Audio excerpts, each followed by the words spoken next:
네, 로마서 12장 1절입니다. 시작. 그러므로 형제들아, 내가 하나님의 모든 자비하심으로 너희를 권하노니 너희 몸을 하나님이 기뻐하시는 산 제물로 드리라. 이는 너희가 드릴 영적 예배니라. 아멘. 제가 독일어를 알려드릴게요. 제가 독일어는 랑크시 하나밖에 몰랐는데 네. 보이시죠? 고테스딘스트라는 단어예요. 이게 예배라는 건데요. 같이 한번 읽어보시겠어요? 고테스딘스트. 시작. 고테스딘스트. 네. 어려우시죠?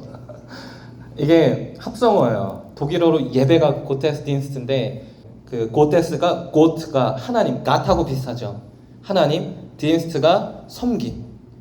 그래서 예배를 어떻게 해석하냐면 하나님, 섬김 이 단어를 복합적으로 해서 두 가지 의미가 나와요.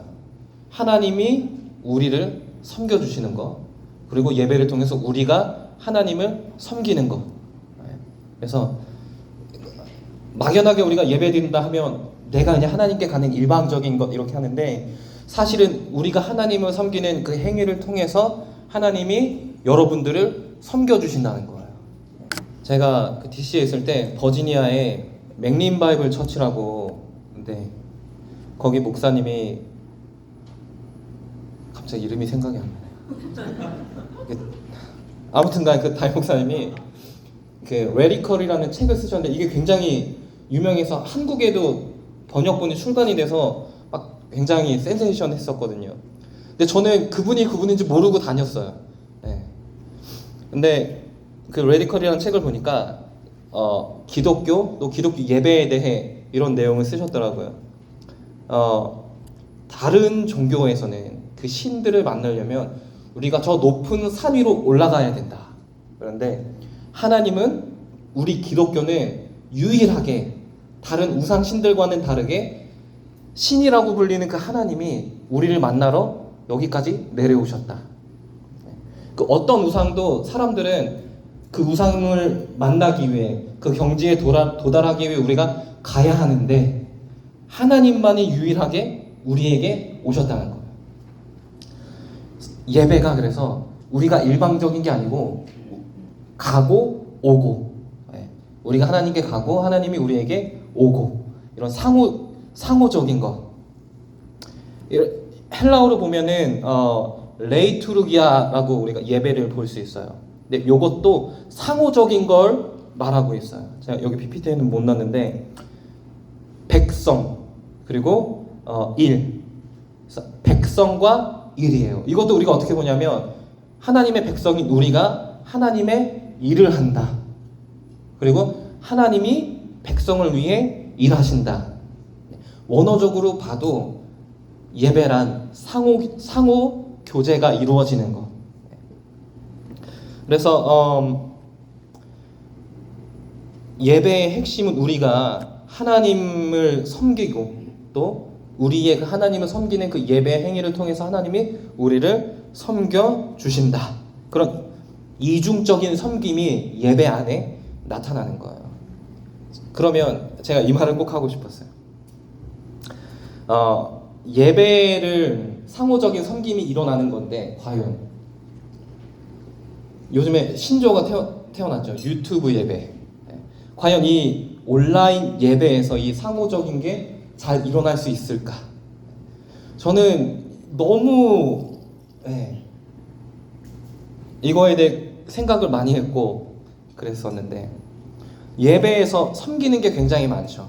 우리 뭐 어떤 분은 성가대로, 지휘로, 기도로 이렇게 보이지 않는 것들로 우리가 섬기는 게 많죠. 근데 영상 예배라는 그런 새로운 행위가 생기면서 예배를 드린다 해서 예배를 본다라는 개념이 됐어요. 그렇다면 굉장히 우리가 섬길 수 있는 게 제한적이 돼요. 뭐 영상 예배, 유튜브 예배라는 게 과연 그런 예배를 보면서 우리가 하나님을 제대로 섬길 수 있는 어떤 것들이 있을까? 또 이런 고민에 빠지게 돼요. 반대로 상호적인 거라는 거잖아. 내가 유튜브 예배를 보면서 하나님이 나를 섬겨주시는 걸 내가 느낄 수 있을까? 가장 중요한 건 예배가 하나님과 우리의 교제가 이루어진다는 거예요. 그게 본질이죠. 예배가 일어나는 곳을 우리는 교회라고 해요. 그래서 교회는 에클레시아 원어로 보면 세상 밖으로 부름받은 사람들의 모인 곳을 교회라고 해요. 세상 밖으로 우리가 주를 그리스도라고 우리가 말하는 우리가 모여서 뭐 하냐? 예배드리죠. 시편 133편에 형제가 동거함이 선하고 아름답다고 말씀해요. 그리고 전도서 4장 9절부터 19절을 보려고 하는데 같이 한번 읽어볼게요. 시작.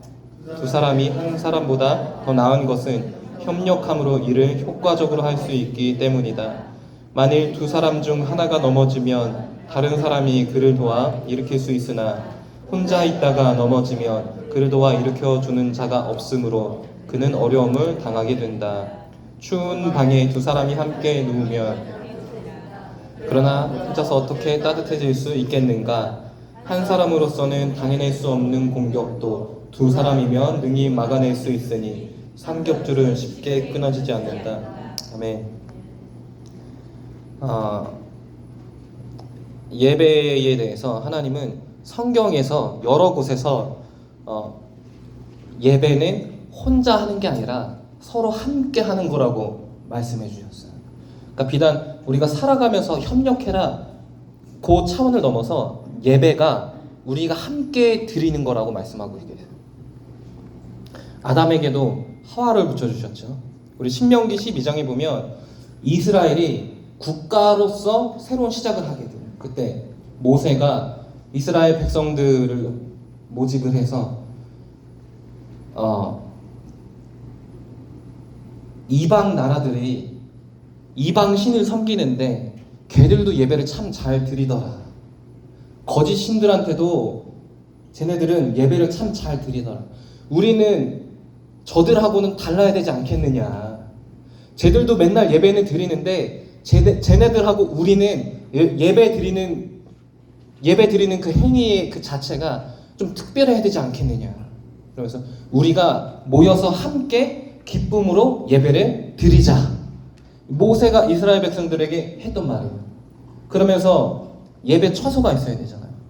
이건 우리가 함께 모여서 예배를 드리기로 결단하면 하나님이 우리가 함께 모여 기쁨의 예배드릴 처소를 마련해 주실 거다 선포를 했어요. 구약 성경에서부터 예배의 본질은 공동체였다는 거예요. 함께 하는 것. 축제였죠. 함께 모여서 떡을 떼고 교제를 나누고 서로 격려해주고. 요즘에는 우리 교회는 없으신 걸로 알고 있어요. 다른 교회는 부부싸움하면 교회 안 나오고, 회사에서 힘들면 나 그냥 유튜브 예배로 볼게, 혼자 가. 이게 만약에 구약 시대였다면 모세는 기절했을 거예요. 말이 안 되는 거니까. 이스라엘이 회복된 때가 늘 있죠. 구약에 보면 잘못했다가 일어나고 죄지었다가 회복되고, 그 회복된 때를 보면 늘 무엇이 일어났냐? 예배의 회복이 먼저 있었어요. 성경에 하나님은 자비하시고 참으시고 인내하시는 분이라고 하죠. 하나님이 이스라엘 백성들을 너무 사랑하는데 그들이 넘어질 때마다 얼마나 일으켜주고 싶으세요. 회복시켜주고 싶으시고. 근데 이스라엘 백성들, 사랑하는 그 자녀들을 일으켜주기 위한 가장 첫 번째 수단이 함께 드리는 예배의 회복이었다는 거예요. 그래서 예배는 하나님과 백성들 간의, 자녀들 간의 상호 교제가 이루어지는 것. 그러니까 그 예배를 회복시키려고 공동체적인 예배를 늘 하나님이 선두에 두셨다는 것. 이런 것만 봐도 우리가 교회에서 함께 각자의 역할로 예배를 함께 드리는 게 얼마나 중요하냐 우리가 알 수 있는 것들이 너무 많아요. 제가 고등학교 때 진로를 놓고 고민할 때, 전 서원 기도를 받고 태어났어요. 어렸을 때 어머니 뱃속에서 죽었다 그래가지고. 근데 이제 어머님이 안수 기도 받으시고 제 심장이 다시 뛰었어요. 어쩔 수 없이 목사가 되어야 하는데 고등학생이 되니까 정말 하기가 싫은 거예요. 왜냐면 저희 아버지 목회하신 거 보니까 너무 하기 싫었어요. 저 수모를 당할 바에 나는 내 일을 하겠다 그랬었는데, 이제 부모님은 안 된다. 그래서 저는 이제 아버지 말을 듣고 싶지 않으니 하나님한테 물어보러 가겠다. 혼자 어디를 갔냐면 예배 드리러 갔어요. 이게 우리 본능인 거예요. 우리가 무슨 일을 만나면 제일 먼저 뭐 하냐? 교회 와서 기도해요. 그러니까 되게 신기한 게, 집에서도 기도할 수 있는데 교회 와서 예배 드리고 교회 가서 기도하는 게 우리의 본능적인 모습이라는 거예요.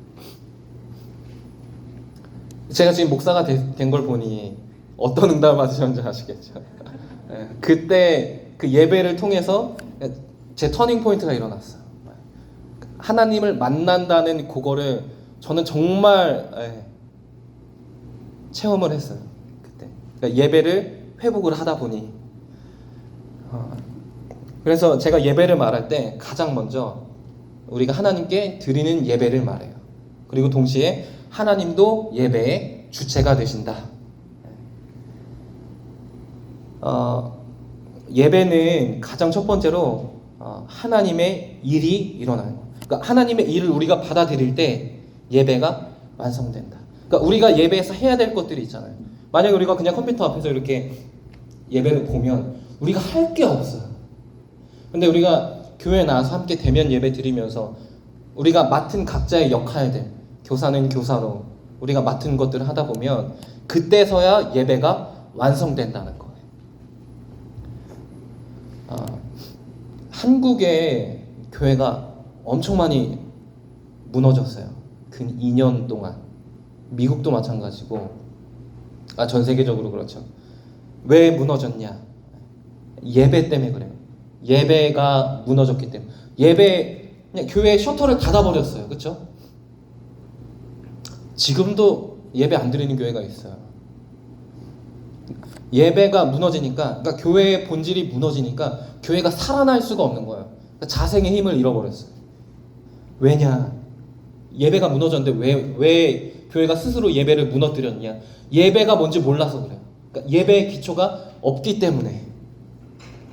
그러니까 교회에서는 예배가 이루어져야 하는데 우리가 다 함께 우리가 맡은 역할로 예배를 아름다운 하모니를 이루어야 하는데 그게 이루어지지 않으니까 교회가 일어날 힘을 잃은 거예요. 예배를 보니까 우리가 해야 될 하나님의 일들이 없잖아요. 예배가 완성이 안 돼요. 그러다 보니 예배를 그냥 보게 되고 예배를 보다 보니 교회를 나가야 할 이유가 없는 거예요. 예배가 뭔지 알면 예배를 본다는 말을 잘 할 수 없어요. 예배를 유튜브로 보자 이런 말을 할 수가 없는 거예요. 담임 목사님께서 어제였나요? 한문 얘기하시잖아요. 노아에 8명이 들어가 있다고. 한문에는 성경에 되게 비밀이 많이 있는데 사람을 보면 우리 사람을 인간이라고 하잖아요. 사람 인자가 이렇게 시옷자로 있죠. 사람 한 명이 서로 기대어 있는 거예요. 혼자서는 살 수 없다. 인간의 사이간자. 사람들 사이에 사람들이 있는 것. 그러니까 사람은 혼자서는 존재할 수 없는 그런 존재인 것. 함께 더불어서 협력하는 것. 그러니까 우리는 사람이기 때문에 관계를 맺으며 살아가야 하고, 그런데 온라인에서 우리가 갇혀 있다면 정신적으로 병들게 돼요. 통계를 보니까요, 제가 영어를 잘 못해서 한국 뉴스를 많이 보는데 학교를 1년 동안 닫았을 때 무슨 일이 일어났냐? 아이들의 사회성이 완전히 무너졌대요. 대인기피증이 일어나고 게임만 하는 거예요. 그리고 학습이 제대로 이루어지지가 않고. 그래서 어떻게든 학교 수업만은 해야 된다, 이런 목소리가 막 많이 올라왔던 시기가 있었어요. 시대가 지나면서 변하지 않는 것들이 있죠. 그 대표적인 게 학교 교육. 교실에서 앉아서 수업 받죠. 이거는 시간이 지나도 변하지 않아요. 그럼 뭐 요즘 보니까 랩탑 하나씩 주고 이걸로 집에서 숙제하게 하는데, 도구는 변해도 본질은 변하지 않는다는 거예요. 앉아서 대면 수업 듣는 게 왜 변하지 않냐면 가장 중요하기 때문이에요. 그러니까 우리가 함께 교회에서 만나서 식사도 하고 기도도 하고 함께 인사도 하고 말씀도 듣고 예배하고 봉사하고, 그렇게 우리가 하나님의 예배를 통해 우리가 하나님의 일을 하면 그때 예배가 완성된다는 거예요. 예배 시간에 내가 하나님의 일을 하면 하나님이 하나님의 일을 하는 우리를 살리신다는 게 성경이 말하고 있는 예배라는 거예요. 우리가 예배만 잘 드려도 하나님이 우리를 살리신다는 거예요. 이스라엘 백성들도 완전히 떨어졌을 때 예배가 회복됐더니 그들이 살았어요. 우리가 각자 맡은 예배의 분량을 잘 감당해 나가는 것이 하나님이 보시기에 하나의 아름다운 예배의 하모니가 이루어진다는 것. 그렇게 우리가 올바니 사랑의 교회라는 하나의 공동체로 예배를 우리가 잘 완성한다면 하나님은 우리라는 공동체, 여러분만 살리시는 게 아니라 우리라는 공동체를 살리실 거예요. 우리의 공동체가 살아나면 우리 지역 넘어서 미국 넘어서 한국에까지 네, 소문이 날 수밖에 없을 거예요. 그런 걱정을 하실 수 있죠. 팬데믹 속에 나도 감염되면 어쩌지? 당연히 그런 걱정 하실 수 있어요. 그런 걱정 때문에 초기에는 그런 방역 지침을 따라 문을 닫을 때가 있죠. 근데 그런 걱정이 끊임없이 이어지면 결국 교회를 떠나게 된다는 것. 유튜브 예배를 보게 된 순간, 유튜브 예배 볼 때 누가 머리에 무스 바르고 세수하고 로션 바르고 수트 입고 앉아서 얼마나 있겠어요. 앉으면 눕고 싶고 누우면 자고 싶고, 신앙도 그렇다는 거예요. 예배도 마찬가지라는 거예요. 이 팬데믹 초기에는 우리가 조심해야 되고, 이게 어느 정도 위험한지 모르니까 그냥 응급 상황 때문에 예배가 잠시 온라인으로 전환될 때는 있어요. 그러나 어느 순간 지나면 우리가 알잖아. 이건 우리가 예배를 포기하면서까지 이러면 안 되겠다. 우리가 우리의 생명인 예배를 지금까지 제대로 드리지 못할 상황인가? 우리가 이 판단은 적시에 해야 할 수 있어야 된다는 거예요. 우리 생명줄인데, 예배를 통해 하나님이 우리를 살리시는데 우리가 살아야 될 예배가 언제까지 멈춰야 될지는 우리가 알아야 됐잖아요. 근데 지금까지 생명인 예배를 회복을 못한 교회가 다 문 닫았어요. 제가 정말 이해하기 어려웠던 교회는 지역사회의 감염 예방을 돕기 위해 우리 교회는 자발적으로 문 닫습니다. 저는 화가 너무 났어요. 예배 이러면 안 돼. 초기에는 이해할 수 있어요. 그런데 어느 정도 이제 다 상황 정리가 되고 뭐가 뭔지 아는 그 시기에 아직까지 우리 교회는 여러분들을 위해 먼저 문을 닫습니다. 저는 이거는 이 예배 어떡하지? 지금도 여전히 우리가 예배 드리면서 감기도 옮을 수 있고, 그러나 우리가 그럼에도 하나님 앞에서 예배를 잘 지켰다는 것은 우리 자녀들에게 보여줘야 되고요. 우리 서로에게도 보여줘야 돼요. 하나님한테도 우리가 보여줘야 돼요. 예배드리다 감염될 수 있어요. 그런데 그럼에도 우리가 예배를 잘 붙잡았다. 하나님이 보시면 얼마나 기쁘실까. 우리가 이 모습을 자녀들에게 가르치면 자녀들이 그 모습을 보고 부모님을 보고 얼마나 교회에 더 열심히 나올까.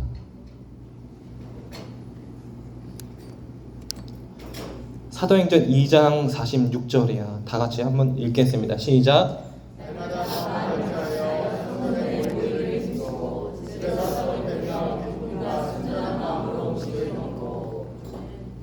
교회에서 오늘 보니까 한 우리 어른 대회에만 80분 넘게 계시더라고요. 그 말은 80명의 각자의 소리가 있다는 거예요. 어떤 교회들 보면 분란이 일어나는 교회도 있고, 우리 교회는 그런 게 없어서 참 감사한데, 우리가 예배에 대해 예배가 뭔지 그것만 우리가 잘 이해해도요, 교회에 필요하지 않은 논쟁들이 일어날 수가 없어요. 우리가 예배가 뭔지만 잘 알면 교회가 굉장히 사랑이 넘치는 교회가 된다는 거예요. 한국 교회, 미국 교회, 전 세계의 교회가 이 팬데믹 속에 무너진 이유가 거기에 있었던 거예요. 예배에 대한 하나님의 관점, 예배의 기초가 없기 때문에 이 말 저 말 나오고 싸우다가 결국 문 닫고, 아무도 뭐라고 하지 않는데 가장 먼저 예배를 중단하고, 그게 참 우리가 잘하고 있다 오해하고 있어요. 제가 이제 공부하면서 기도를 했어요. 영어를 잘 못하니까 하나님 왜 미국에 와가지고 이렇게 공부를 시키십니까? 그래서 제가 공부해야 될 방향을 알려주세요라고 기도하고 컴퓨터를 켰는데 기사를 본 거예요. 하나님이 기사를 보여주셨어요. 그게 한국 교회가 무너지는 이유, 예배의 기초가 없기 때문에. 그래서 저는 하나님이 응답을 주셨다. 내가 무엇을 공부해야 되는지. 그러니까 그 예배가 뭔지 모르기 때문에 예배를 중단하는 게 잘하고 있다고 오해하고 있는 거예요. 우리 생명줄을 본인 스스로 끊고 있어요.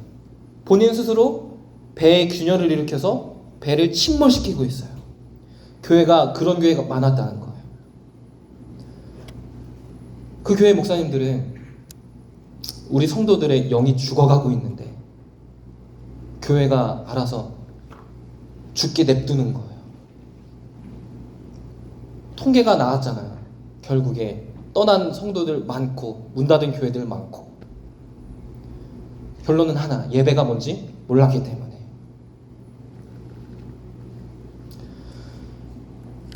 교회는 성도들에게, 사람들에게 우리가 왜 예배를 멈추면 안 되는지 성도들에게조차 이해시키지 못했어요.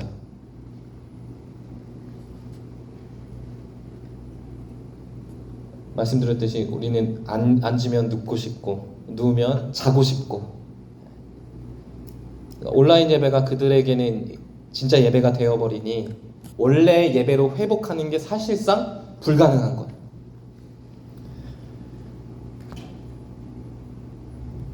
막 지탄을 많이 받았죠, 한국에서는 교회가. 그런데 그 예배에 대해 옳은 말을 하시는, 예배가 뭔지에 대해 정확히 세상에 대해 선포하시는 목사님들이 거의 없었다.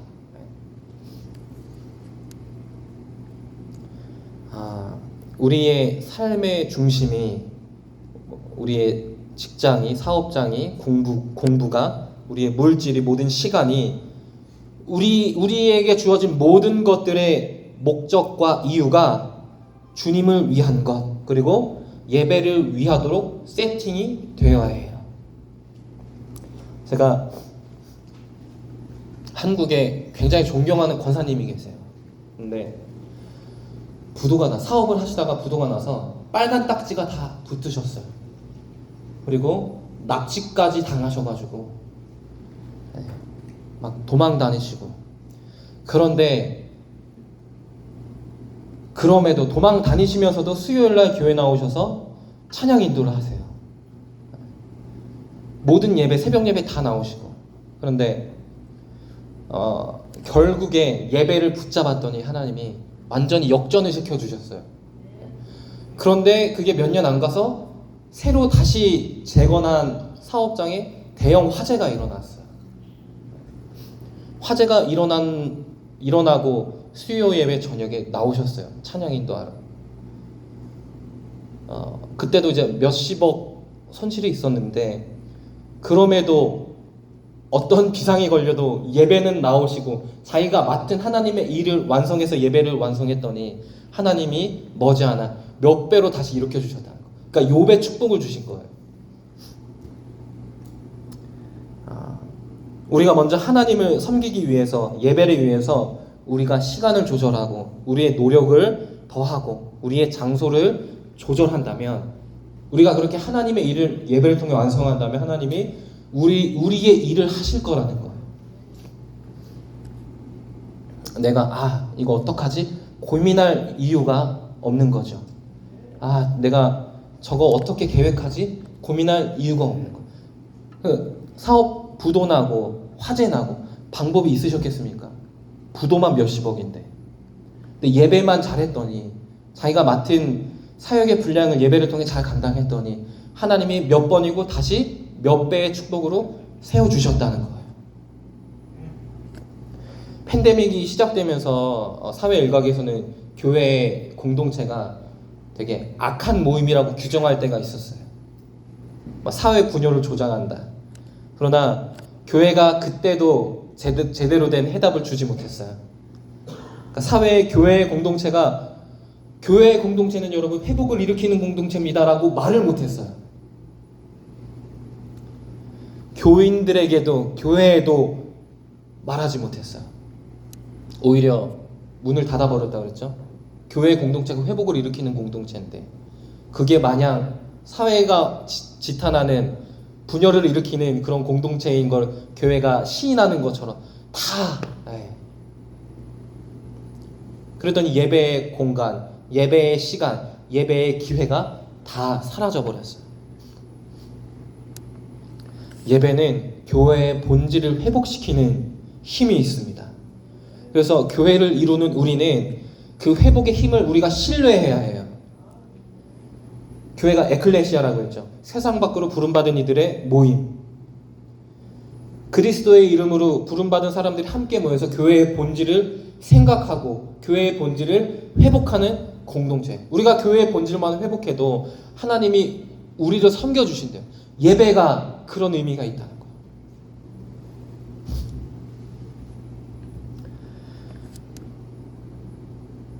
예수님이 부활하시고 승천하시면서 초대교회가 나타났죠. 초대교회 예배는 정확하게 규정이 돼요. 함께 모여서 함께 더불어 예배드리는 공동체적 모임이다. 그 한 예가 이제 성령의 불이 임했던 마가다락방 공동체.